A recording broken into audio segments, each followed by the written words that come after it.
off, my name is Nafisa. I'm the Revenue Policy Manager at the Mauritius Institute of Directors, and it is my pleasure to welcome you this Monday morning at Hennessy Park Hotel. We are waiting for quite a few participants and guests to join us. I believe they might be stuck in the traffic, but please bear with us while they will be joining us throughout this event this morning. So I will be your master of ceremony for this short launch session this morning, and it is my pleasure to share with you about this wonderful initiative, the MIoD, in collaboration with our patron Ceridian Mauritius Limited and partner Dale Carnegie Training is launching today.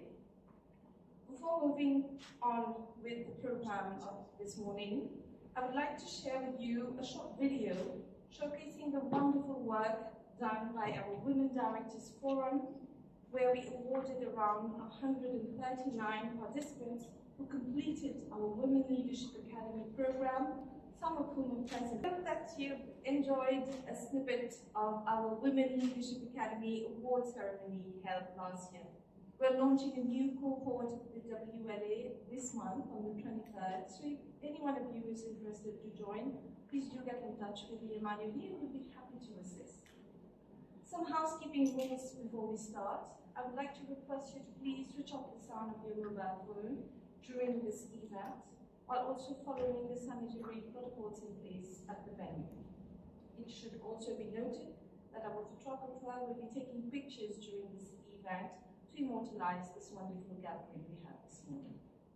Dear guests, I am pleased to kick off this event by inviting the Chief Executive Officer of the MIoD, Mrs. Sheila Judam, for her welcome note. If you could please join me, Sheila.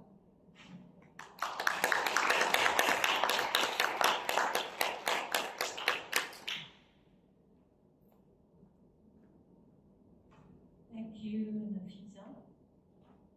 Mr. Idian Mugan, Senior Vice President and Managing Director of Ceridian Mauritius. Mr. Mark Fitzanovis, Master Trainer at Dale Carnegie.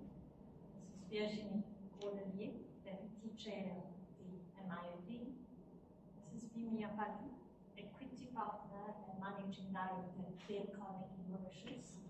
MIoD members, members of the press, esteemed attendees, a very good morning to you all. I woke up this morning and was reflecting on this exciting venture that we are going to have today. And one question came in my mind. If there was one thing that we could be aware of, and that very one thing that could create a more diverse and inclusive workplace, what would that be? With this question in mind, it is my pleasure to welcome you all to this Diversity and Inclusion Workshop, Cultural Awareness and Competency Program, our latest initiative under the Women Directors Forum. This workshop, in collaboration with Dale Carnegie Mauritius and our esteemed patron, Ceridian Mauritius, is an integral part of the MIoD's commitment to best corporate governance practices, more specifically diversity and inclusion, with a view to increasing women participation in boards and at C-suite levels. I would also like to highlight the fact that your presence here today is a testament to your own commitment to championing the cause of diversity, inclusion, and gender equity in the boardroom. Your forward-looking and open mind, coupled with support and expertise of our collaborators, in fact, fuel this event, which is the fourth phase of the MIoD's journey towards pioneering a gender-diverse culture, as together we lead by example. In fact, our holistic approach to this broad topic started in 2021 with the launch of the Women Directors Forum and the Women Leadership Academy. Allow me to salute the Women Directors Forum members who are helping MIoD to shape future leaders equipped with necessary tools to make the difference at C-suite and board level. The more diverse and inclusive the C-suite team is, the more diverse and inclusive the board is. This yields better results, not only for the company, but for the society at large. Phase 2 was kicked off with a coaching and mentoring program, rallying around 20 dedicated coaches and mentors, providing the necessary support in their boardroom journey. Finally, phase 3 saw the launch of the Applied Development Program, which accompanies them in fulfilling their board-related duties. Ladies and gentlemen, with a great sense of happiness and satisfaction, I'm proud to share that 139 aspiring leaders have embarked on this path to boardroom journey.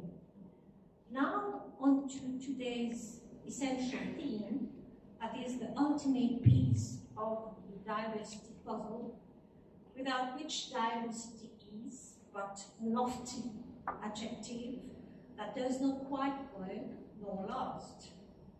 This missing piece is inclusion. The latter is not just nice to have, it is necessary from an employee's experience perspective. You may then ask, what is the difference between diversity and inclusion? They are complementary concepts that allow the benefits of the diverse board composition to emerge. Diversity on one hand refers to what different criteria someone brings to the conference table, while gender diversity is center stage in the notion of diversity itself. Further diversity criteria emerge, unique to every single person from their socio-economic background and ethnicity to neurodiversity and experience. These many elements have the potential to enrich discussions and operations. Inclusion, on the other hand, refers to the how and to what extent diversity is valued, and are diverse contributions rudimentarily brushed aside, or instead encouraged or empowered. In this sense, inclusion is the secret ingredient that separates tokenism from diversity in its truest form. It is what brings a diverse entity to the far superior plane of innovation and trailblazing. In order to build a culture of inclusion on a sustainable basis, it is important to recognize cultural biases standing in its way, and in so long understand the real or imagined obstacles that are slowing down the progression of women. Doing so will also mitigate any negative effects on the organization. These 3 steps are the key to allowing competence to be recognized in both genders. They also form a solid base for gender equity, whereby difference is appreciated and adequate tools are made available for everyone to thrive in their own right, a goal towards which the MIoD works tirelessly. Dear guest present today, guiding us through these steps for the next 2 days is master trainer Mark, it's a novice, of Dale Carnegie Mark's Mark's 3-decade experience in the field of business coaching allowed him to gain tremendous insight and develop proven methods that help business leaders drive agility and resilience through innovative solutions. And Dale Carnegie's unique approach will enable us to understand existing cultural bias, learn to adapt our communication skills accordingly, and simultaneously develop our self-awareness empathy, and conflict management skills. These are some of the main aspects that Mark will dive into during the coming days. And I'm sure Mark will be answering to the question that I had in mind today. The MIoD, as an agent of change, will continue to champion and prioritize leadership, diversity, and inclusion, which will enable our companies and organizations to be more adaptive and our society to be more progressive. When we were designing this workshop, we were hoping we could attract a diverse audience. Today, we have 39 women and 2 men professionals attending the DNI workshop. Dear participants, we count on you to be the champion of our DNI initiative, because DNI will work when both genders sit at the same table.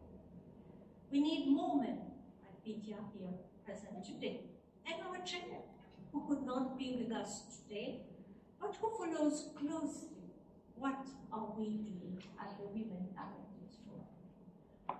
On a concluding note, I would like to wish you all a stimulating and fruitful workshop. May it help you all to become even more assertive, understanding, and innovative leaders on your professional path. I now yield the floor to Nafisa to invite Vidya for speech. Over to you, Nafisa. Thank you, Sheila. Ladies and gentlemen, this event is being run today in collaboration with our patron Ceridian Mauritius Limited, as well as our partner, Dale Carnegie Training.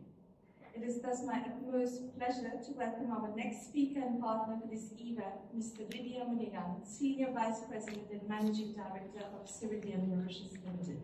May I please invite you to join me. Thank you. Mrs. Virginie Cornillier, Deputy Chair of MIoD, Mrs. Sheila Ajula, CEO of MIoD, Mrs. Vimia Adu, Managing Director, Equity Partner of the Carnegie Mauritius, Mr. Mark Fitzmaurice, first time in Mauritius, but his name is already half Mauritian. Absolutely. Master Trainer, Dale Carnegie. Ladies and gentlemen, a very good morning to all of you. Why are we here? Why are we participating in this workshop on diversity and inclusion? Why should we care about diversity and inclusion? Can DNI really make a difference for our teams, our companies, and our country?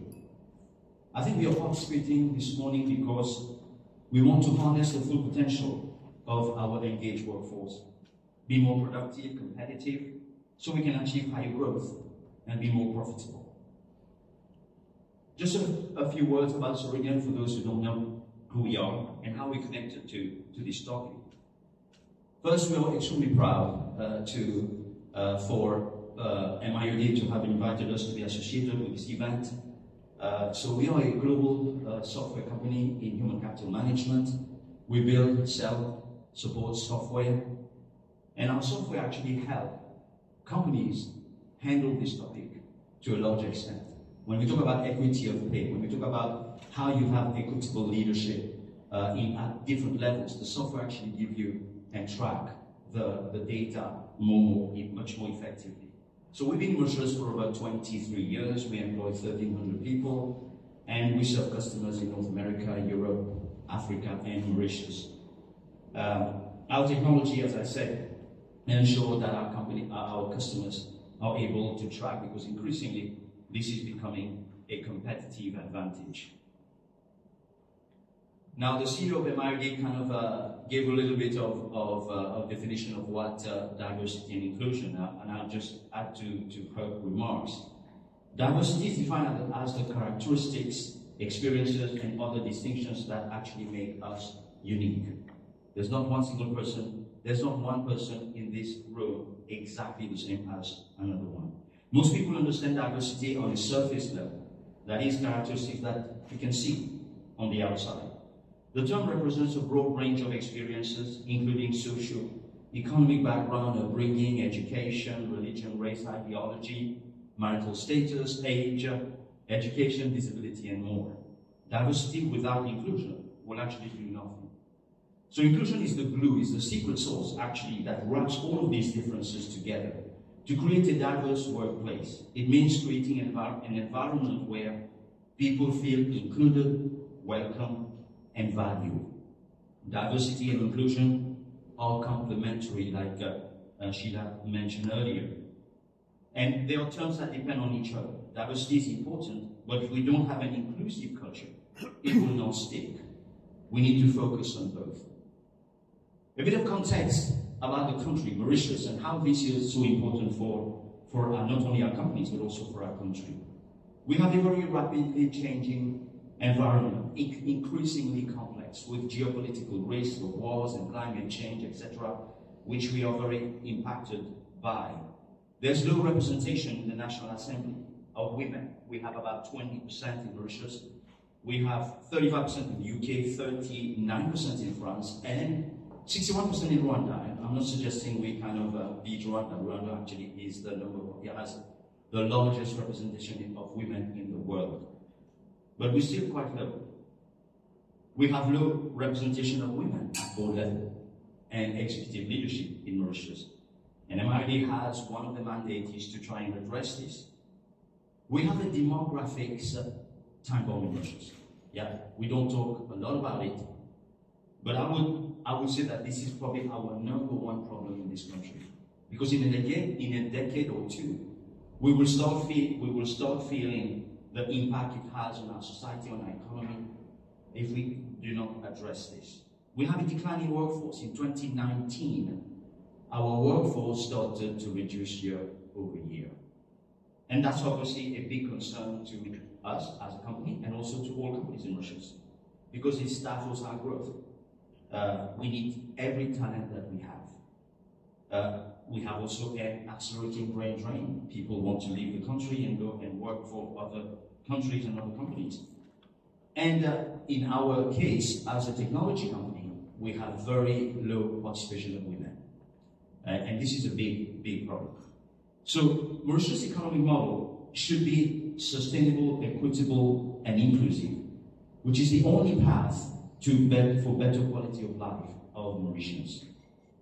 So why D&I is so important and how we can address these challenges. First, I would say that it should not be a number game. Yeah, obviously I give you some numbers, about 20%, 35%, 39%, and 61%. So we said, hey, okay, next election, we'll get more women in the National Assembly, we would have solved the problem. It's not about compliance or political correctness either. We all have unconscious biases and blinders. This is why we need to have many diverse teams working together so we have a broad view. Diversity is about different perspectives. There are an infinite number of perspectives in the world.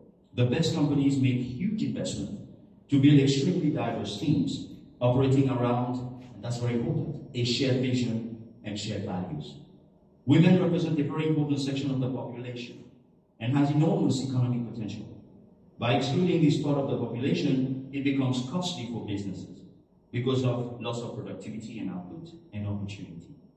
McKinsey estimates that advancing women economic potential in the workforce can add 13 trillion with a T to global GDP in the next decade. Technology is going to replace many jobs, and we've been hearing about this here. But guess what? The proportion of jobs done by women are going to be more impacted than jobs done by men. So we need to upskill our women. Research has shown that diverse, inclusive teams perform better. Gender diversity has been shown to lead at higher levels of success over time for companies that make a strong and meaningful commitment to it. In today's competitive markets, companies need every advantage they can get. Robust and practical D&I practices are essential in today's business climate. Leaders should foster inclusivity and keep employees motivated. Research compiled by the Frank Recruitment Group has found that the majority of Fortune 500 companies with a female CEO are typically more profitable than those run by male CEOs. In addition, companies in the Fortune 500 with a higher proportion of female directors perform better financially than those with a lower balance of female directors. The Pipeline, a diversity and inclusion advocacy group, published a report recently stating FTSE companies, which are listed companies in the UK stock market, with no women at the board level are 10 times less profitable than those whose executive boards have women holding 1/3 of positions. Amazing numbers, and it's all driven by data, yeah? Diverse organizations are more productive, profitable, resilient, because diversity brings new perspectives and means that our businesses better represent the people that we serve. They are better for employees, better for customers, better for communities, and better for the wider economy. Now, this is something that we are very, very close to us, especially as a tech company, is about innovation. Diversity actually drives, and it's proven, it drives innovation and creativity. There is a growing body of evidence around the world that shows that gender diversity is linked to innovation in business. An innovation mindset is 6 times more likely in more gender equal cultures than the least ones. And that's kind of according to some studies. Diverse population and leadership team drive innovation. There is a direct causation as opposed to just a correlation between diversity and innovation. Diversity of thoughts, styles, experiences, and approach, different perspectives to problem solving, generating new ideas. And I hope there will be some from this workshop, not more of the same, in order to drive business forward. So Ceridian, we design and build software with participation from men and women. We cannot build great software if we don't have the women contributing to it. Companies with more inclusive cultures and diverse teams have much better employee engagement, lower turnover, which leads to better performance. Now, there are some barriers that all women have, and here are a few. We know about the external barriers. Yeah, these are the institutional, public policies, sometimes even the company policies, sexism, discrimination, etc. But there's also internal barriers. These are stereotypes. When girls take the lead, we say they are bossy. When boys take the lead, we say that's normal, that's natural. When we interview a woman CEO, we say, how can you manage being a CEO and a mother? But we never ask a male CEO, how do you manage to be a father and a CEO? See, these are the things that we grew up with. So gender stereotypes actually kill women's self-confidence. And that's some research. I'll put up a few points on this research by Harvard Business School, Professor Catherine Kaufman. And she says that gender stereotypes distort our views of ourselves and others. Women are less confident than men in certain subjects, not because they are not brighter, but because they assume they are not as good. For example, if we talk about maths. Women are sometimes too modest. They discount positive feedback about their abilities. Women hold back on expressing ideas on many topics. They just keep quiet. So what should be done?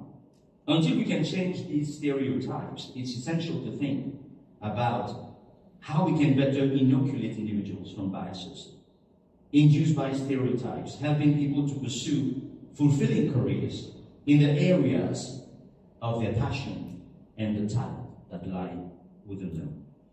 To achieve professional success, people must voice opinions and advocate for their ideas while working in decision-making teams.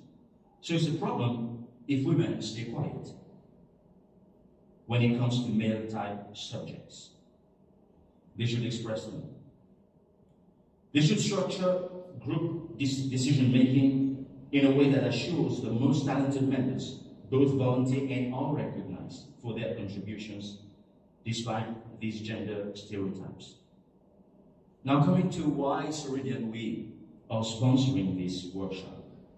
At Ceridian we take diversity, equity, just to add a word here, and inclusion extremely seriously. Ceridian places great value on diversity as part of its focus on fostering a culture that respects and celebrates everyone.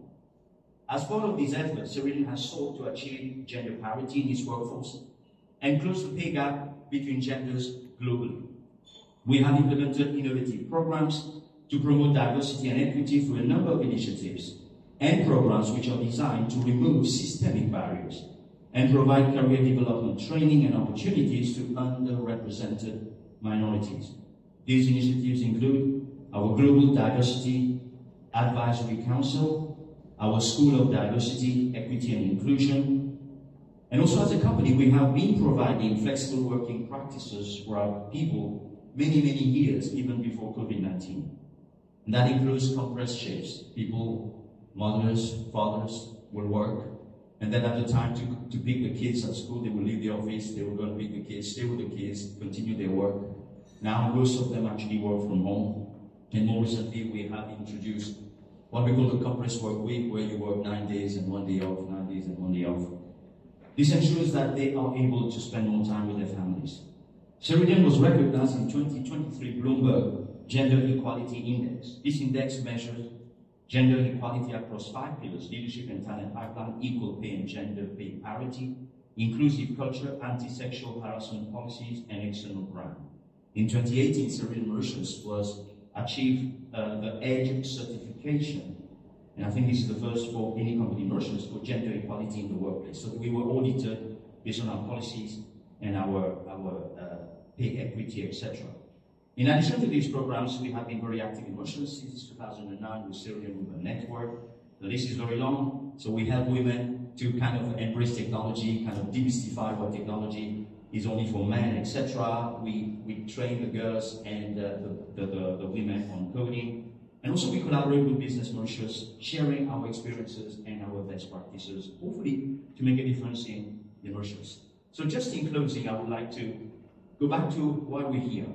Okay? It's not just another workshop. I hope that we all come here with an open mind during this workshop, challenge the status quo, do things differently, and go back to your organization and start implementing the change.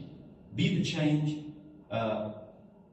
and let us build a more sustainable, equitable, and inclusive Mauritius. Thank you very much.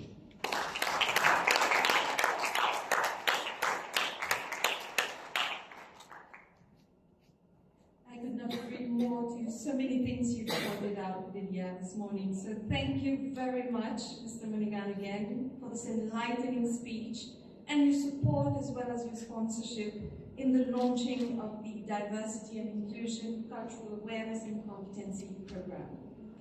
Dear guest, our next speaker, Mr. Mark Fitzmaurice, is also the facilitator of this D&I program we launched today. Mr. Fitzmaurice has over 30 years of experience in data economy. As well as his work with clients, he's also part of the Dale Carnegie University team responsible for developing new trainers and maintaining high standards of delivery across 90 countries. Mark specializes in the design and delivery of solutions that drive agility and resilience in organizations. I would like to invite Mr. Fitzmaurice to join me to share a few words on the program. Thank you. Thank you. Bonjour. Good morning, everybody. First of all, can I just say a huge thank you to Mauritius. I've been here for about 5 days already, and I feel the country has wrapped its arms around me and made me feel really welcome. And what a special place it is, and I'm so delighted to be here. And I think I've worked in about 35 countries with about 10,000 people over the last 30 odd years. But what I understand is wherever people are in the world, they're all looking for the same things. Everybody wants to feel valued. Everybody wants to feel safe. Everybody wants success and happiness for their family. And I think sometimes culture can kind of get in the way. We make excuses a little. Culture for me is just the surface. When you boil it right down, human beings all over the world pretty much want the same things. Now, I'm a family man. I have 3 children of my own, 2 daughters and 1 son, and 4 granddaughters. And one of my granddaughters is neurodiverse. And I have to say I'm learning more about leadership from her than from lots of other institutions I've worked with before. Because the way that she's got to deal with a world that's not ready for her just yet is a real challenge. And I'm learning so much about what it is to be inclusive by having a neurodiverse granddaughter. I started looking into the subject of diversity, equality and inclusion about 4 years ago. And of course, as a white male in his 60s from England, I was already full of bias, but didn't realise it until I started to look into the subject. And what I started to realise is, not on purpose, a lot of my communication, a lot of my behaviour somehow excluded other people. And I've been on a real emotional journey with my diversity and inclusion self-awareness. I'm not yet the finished article, and what I would say to you over the next 2 days, if you're staying for the event, is if you see or hear or feel any bias from me, please let me know, because it's really important that we continue to look at ourselves and hold ourselves accountable for creating an inclusive environment. So I won't take it personally. I'm very open to the conversation about diversity, equity and inclusion. I travelled 6,000 miles to be here.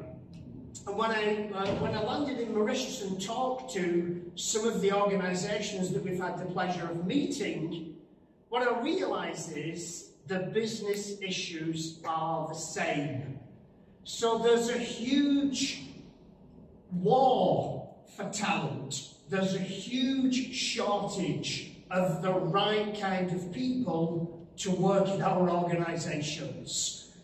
The next generation of workforce, the Gen Z, the millennials, they want very different things than previous generations. Diversity, equality and inclusion being one of them. There's going to be a huge impact of artificial intelligence and how it changes leadership. I remember 20 years ago starting exactly the same conversation about employee engagement. And people would say, that's not got anything to do with me, that's an HR issue. And now hopefully what we realise is in our leadership role, employee engagement is for all of us and part of how we do our job every single day. We're now starting that cycle all over again with the conversation about diversity, equality and inclusion. And some people are still saying, oh, this is an HR thing, right? And not really understanding the strong connection, as Vinny has just pointed out with some amazing statistics, the strong connection between retention and engagement and agility. And this is not a fad. This is about business. It's no longer nice to have, it's now business critical. And if we're going to be an agile organisation where we get discretionary effort out of our workforce, creating a psychologically safe environment where people feel safe to be themselves, that's the conversation over the next couple of days. I am super excited about meeting you and having more conversations over over our time together, and thank you again for such a warm welcome. Thank you, everyone.